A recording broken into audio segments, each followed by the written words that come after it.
Estamos hablando de internación domiciliaria en todo este espectro, este segmento que queremos abordar, fundamentalmente para clarificar conceptos. Esto lo saben. Así que volvemos al doctor Seimovici. Y entonces al doctor le preguntamos, doctor, ¿usted no cree que psicológicamente la gente se siente como más amparada estando en la internación institucional que en la domiciliaria? ¿Como que hay más recursos, más completos? En realidad no es así, o sea, la experiencia muestra, y hay bastantes estudios realizados, que la mayoría de la gente, la mayoría de los estudios muestran que el 90% más de los pacientes, si están dadas las condiciones, quiere estar en su casa, no quiere estar en un ámbito hospitalario. Y en el día a día, viéndolo en las salas de internación, donde nosotros vamos y evaluamos a todos los pacientes, el paciente quiere estar en su casa, no le gusta el hospital. ¿Qué pasa? Cuando las condiciones de acompañamiento de redes sociales y familiares o la situación habitacional del paciente es mala, lógicamente el paciente va a tener reticencias para volver a su domicilio. Pero la gran mayoría de los pacientes, uno sistemáticamente les puede preguntar qué es lo que prefiere usted y dice, yo quiero estar en mi casa. Lo que pasa es que el entorno juega un rol muy importante porque es el que tiene que asumir bastantes responsabilidades y tareas, porque es una tarea compartida la internación domiciliaria entre el grupo multidisciplinario que atiende el paciente y el entorno familiar.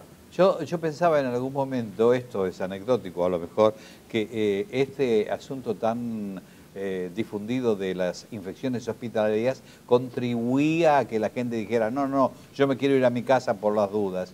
Y por el otro lado, psicológicamente, el irse a su casa implica, bueno, yo no estoy tan mal como para quedarme en el hospital o en el sanatorio, me voy a casa, voy a estar tranquilo, ¿no? Un poco esos... Es tal cual, la gente sabe que hay riesgos en el hospital, es uno de los beneficios de la internación domiciliaria, disminuir los riesgos de infecciones y de otros problemas hospitalarios, como el síndrome confusional en el adulto mayor, que es mucho más frecuente en el hospital, y obviamente la comodidad y psicológicamente es tal cual usted dice. La gente, parte de su recuperación lo asocia a estar en la casa. Claro. Mi estimado, las obras sociales, ¿cómo se comportan con ustedes? Hasta ahora bastante bien. Realmente, por lo menos con las que yo trabajo en mi empresa, no tengo problemas, no hay reticencia en ofrecer todo lo que los médicos solicitan, pero hay diferentes modalidades de prestación. En algunas, los médicos que van, los auditores y todo, lo ponemos nosotros como empresa. En otros casos, las obras sociales ponen sus médicos y son los que hacen las indicaciones y todo. Pero hasta ahora no hemos tenido problemas con la parte así de prestación de servicios.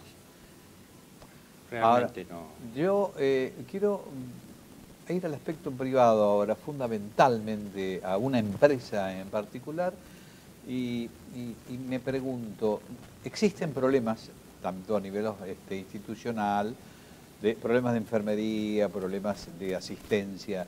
¿Ustedes también tropiezan con ese problema? ¿Cómo cubren ese aspecto, esas posibles deficiencias? Existe a nivel nacional, y no solo nacional, pero nos interesa particularmente ese, un déficit de personal de enfermería, y ese es una dificultad o una cosa que uno de los temas, uno de los desafíos a vencer por cualquiera que se dedique a esta actividad. Reclutar y mantener un equipo de enfermeros entrenado, dedicado a la internación domiciliaria, que no lo hagan como una alternativa menor, sino que sea su principal ocupación, es una de las principales actividades. O sea, siempre tenemos que estar enfocados a eso, a retener y a reclutar nuevos, digo enfermeros, pero de todas las profesiones, pero enfermería es quien sabe la que... Hay falencias, ¿no?, en ese aspecto. Sí, y por otro lado es el eje central de la internación domiciliaria, la enfermería. Todo gira un poco en torno a la enfermería, es la actividad que manda, digamos. Entonces, justo en la Argentina tenemos esta dificultad y hay que trabajar mucho para hacerlo y para jerarquizar la gente que está trabajando en esto, que no siempre ¿Es un problema económico o es un problema de formación? Las dos. O sea, hay falta de enfermería por no jerarquizar a la profesión de las enfermeras. En Buenos Aires hacen falta más o menos 10.000 enfermeras, en el país 47.000 más o menos. A ver, hoy una carrera de enfermería universitaria son 4 años más o menos y no están bien remuneradas. Entonces surgieron todo lo que son las escuelas técnicas, que hay mucha teoría, incluso hay escuelas a distancia, pero no hay práctica. Entonces una de las funciones de la Cámara, y creo que de todas las empresas, es capacitar al personal. O sea, hay déficit de cantidad y calidad en los profesionales. Por o sea otro que lado, de algún modo tendría que pasar lo mismo que pasan los médicos cuando se reciben, terminan las materias, tienen que ser 4 años de residencia como para poder, esto pasaría un poco también con las enfermeras. Lo que pasa es que por lo general no se pueden mantener las enfermeras con lo que ganan en la residencia y hay que darle otro mecanismo de capacitación, que es lo que estamos tratando, porque el problema no es ir a dar una inyección, a curar una herida, que eso lo aprende enseguida. El problema es cuando uno tiene pacientes complejos, donde hay que darle alimentación enteral, alimentación parenteral, ponerle un respirador. Ahí es donde nosotros, y más en chiquitos, en pediátricos, ahí es donde surgen, por lo menos nosotros, problemas de conseguir personal capacitado. Díganme, ¿cuáles son las fallas o qué es lo que falta como para ir completando y hacerlo mucho más fluido todo este tema? Sí, continuando con el tema jerarquización y capacitación, que es un tema fundamental en este área, es tal cual. Nosotros, por ejemplo, en el Hospital Italiano venimos invirtiendo hace muchos años tiempo y esfuerzo en capacitación de profesionales, tanto médicos como de enfermería. Por ejemplo, tenemos un curso de posgrado para médicos en medicina domiciliaria, solo admitimos especialistas en clínica médica o medicina familiar o general para atender a los pacientes. Los enfermeros institucionales que hacen medicina domiciliaria son todos profesionales, son todos enfermeros matriculados profesionales y también tienen que hacer una capacitación en distintos aspectos. Es un esfuerzo enorme, pero es la única salida. Hay que capacitar a la gente porque si no la medicina domiciliaria o la internación domiciliaria queda como una actividad secundaria más que puede hacer cualquiera, con un nivel de formación básico.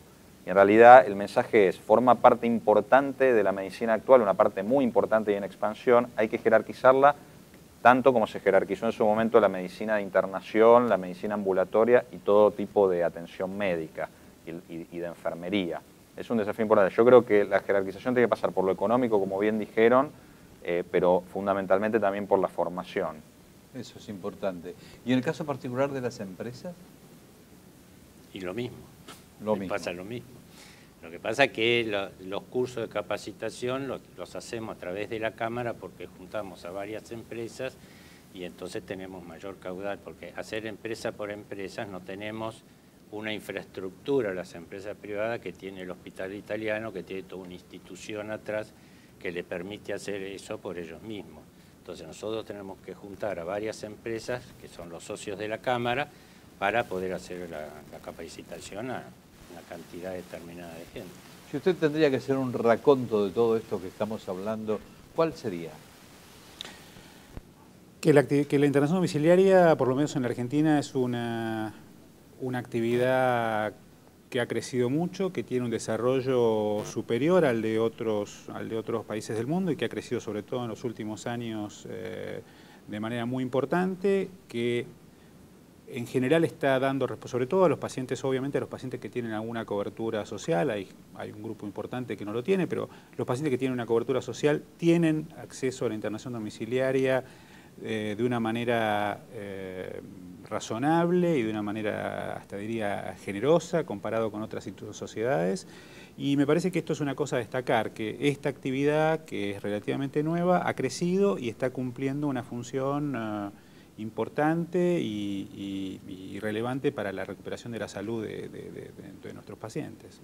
Ahora, si nosotros nos atenemos un poco a lo que significa el tiempo de internación de un paciente y de acuerdo a la dolencia que pueda tener, ¿cómo se manejan ustedes con respecto a este factor? O sea, la presión del hospital o de la institución porque no tiene cama. Y por el otro lado, la gravedad de la enfermedad de la persona que están atendiendo. ¿Cómo se manejan? Bueno, nosotros lo manejamos en una forma muy categórica, que es con la evaluación preadmisión al sistema de internación domiciliaria. Todos los pacientes son evaluados antes de ingresar al sistema.